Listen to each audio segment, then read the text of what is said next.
अन्नत्याग सत्याग्रहाला बसलेल्या पर्यावरण अभ्यासक बंडू धोत्रे यांच्या आंदोलनाला पाठिंबा देण्यासाठी काँग्रेसने चंद्रपुरात आज बाईक रॅली काढली। अन्नत्याग सत्याग्रहाच्या 5व्या दिवशी पोलीस प्रशासनाने या आंदोलनात हस्तक्षेप करत बंडू धोत्रे यांना उपोषण स्थळावरून बळजबरीने वाहनात बसवत रुग्णालयात दाखल केले आहे। मात्र तरीही आंदोलन साखळी पद्धतीने सुरू आहे। काँग्रेस पक्षाच्या वतीने काढण्यात आलेल्या बाईक रॅलीच्या माध्यमातून लोहार डोंगरी लोहखनिज प्रकल्पाला रद्द करण्यासाठी जनजागृती करण्यात आली। सेव लोहार डोंगरी, सेव ताडोबा, सेव चंद्रपूर या मोहिमेत काँग्रेसने प्रत्यक्ष उडी घेतल्याचे या निमित्ताने स्पष्ट झाले।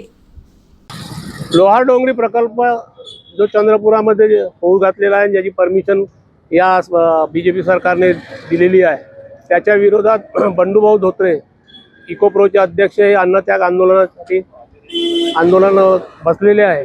त्याच्या समर्थनार्थ आज चंद्रपूर जिल्हा शहर काँग्रेस कमिटीतर्फे तसेच जिल्हा ग्रामीण काँग्रेस कमिटी व जिल्हा महिला काँग्रेस कमिटीतर्फे व काही सामाजिक संघटनेतर्फे आजचा बाईक रॅलीचं आयोजन आम्ही त्यांच्या समर्थनार्थ केलेलं आहे।